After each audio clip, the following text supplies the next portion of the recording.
Hey, Infected Knight here, back on Minecraft Legends, and today I just want to do a little bit of a review of the game since I just completed it.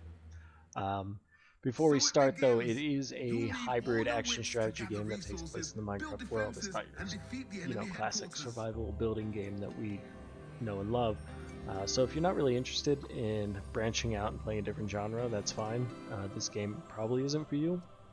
But if you are interested to see what an action strategy would look like with a Minecraft skin, effectively a Minecraft skin over it, uh, keep on listening.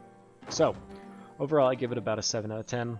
I'd probably give it an 8, but I just have a problem with the controls. They're wonky, they're gummy, the AI isn't great, and building can get a little bit wonky at best. You're trying to, especially when you're building stairs up different elevations, it gets weird, the camera goes wild.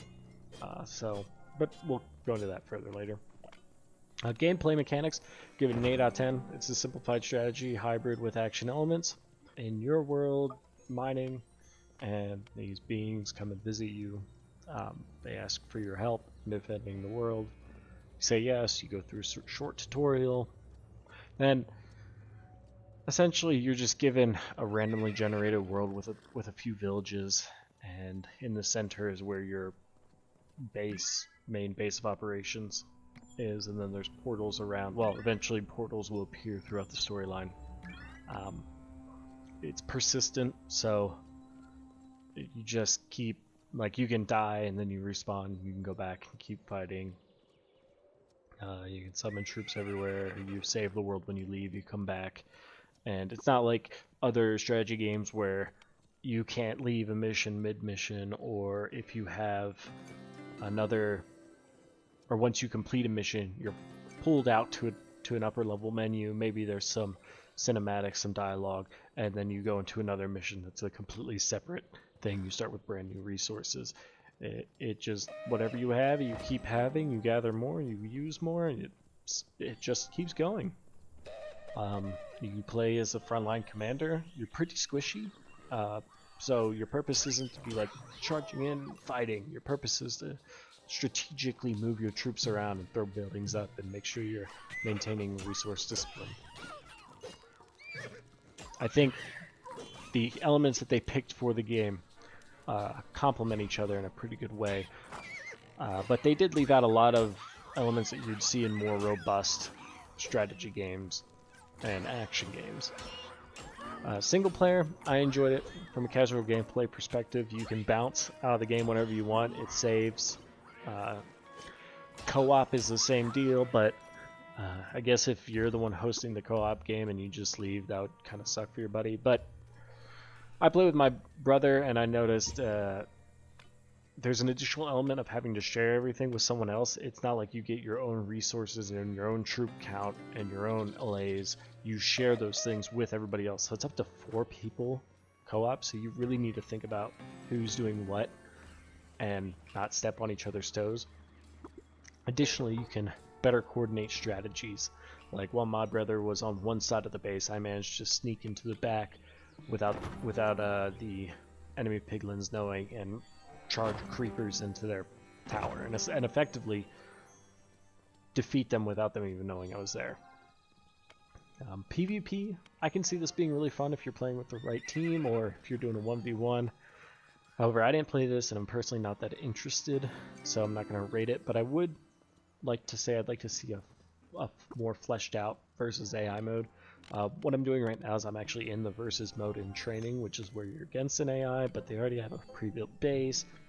Really, your only threat is the piglin waves, as you can see. So I don't really think it scratches that itch, but I would like to go like single player or co-op against AI and have it scalable AI, something you'd see in like Age of Empires or StarCraft. Story, I give it a 7 out of 10. It's pretty short, but admittedly, OG Minecraft doesn't even have a story. I mean, you kill the dragon and roll credits, but that's not a story.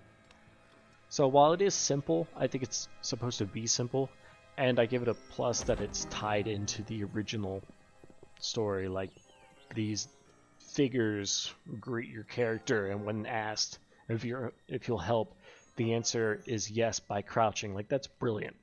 That's knowing the player base and how they actually interact.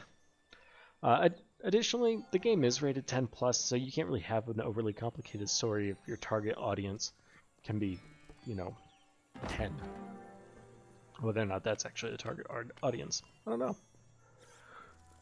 know. They also have a Lost Legends monthly game mode. I don't know if these game modes are going to be introduced monthly and you can play with it whichever one you want, or if they're going to introduce one and remove an old one. I don't know. As of posting, there's only the Portal Pile, which is a horde defense game mode.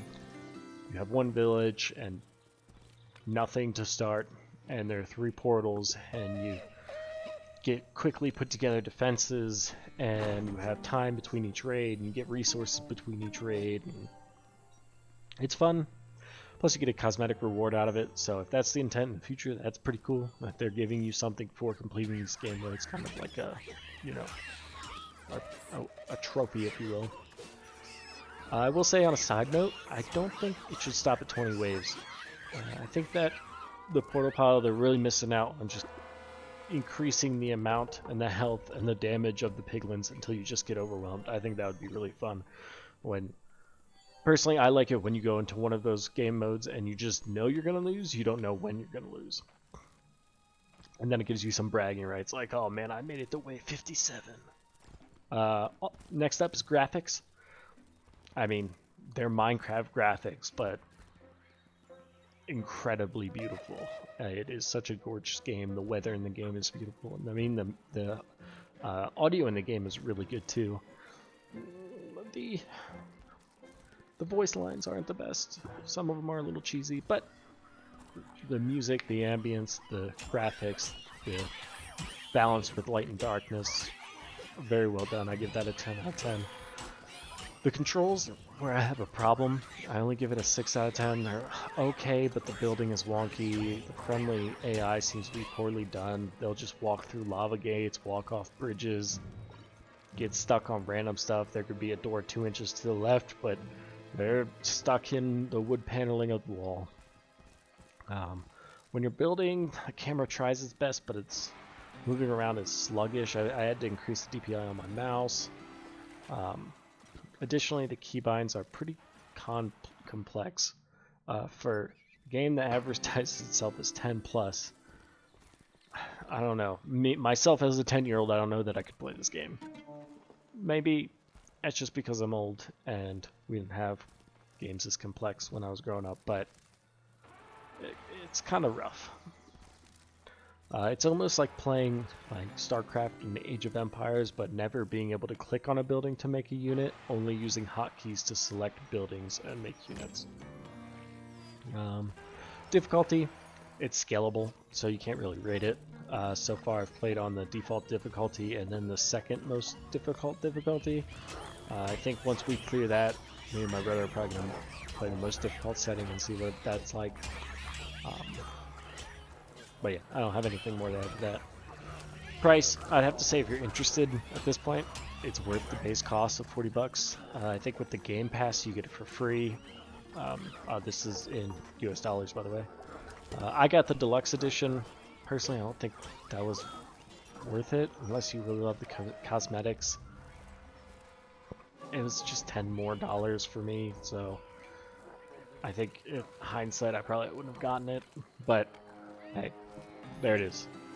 There is an in-game store, which I personally have a problem with because I remember a time before in-game stores. But you know what? That's the standard at this point. I can't fault them for doing what everyone else is doing.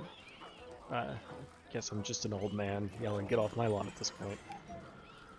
And then bugs and glitches that I've encountered. So, incident, actually it's in my video, where a zombie village was under attack, but I killed the horde that was attacking them.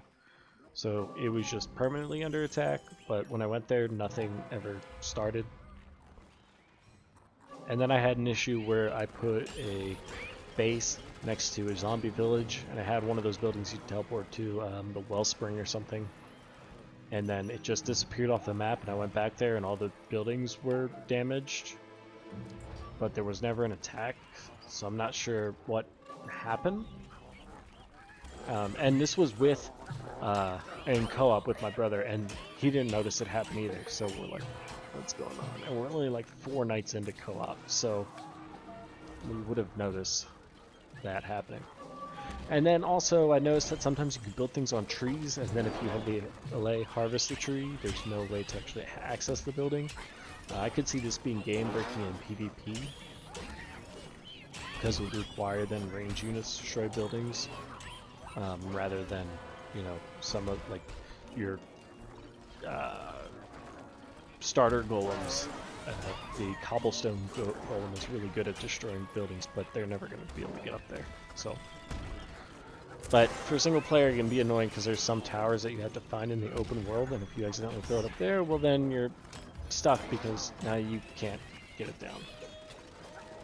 Well, anyways, like I said, I gave this game a strong 7 out of 10. If they do some patches and fix up those controls and make the AI a little smarter, I could totally see this game bumping up to an 8 out of 10. And if they like decide to come out with a DLC that adds some more interesting story beats, I could see it even possibly breaking into the 9 out of 10 range, but that might be a stretch. It'd have to be a phenomenal addition. Yeah, so 7 out of 10. I'm really enjoying the game. If you're into action strategies, I recommend it. If you're not into action strategies, or if you like more complex ones, maybe wait until this drops in price or give it a pass altogether. And if you're just looking for classic Minecraft, well, you already have classic Minecraft, so I won't worry about it. Anyways, my name is Infected Knight. Thank you for watching my video. I hope you all have a great night. Bye.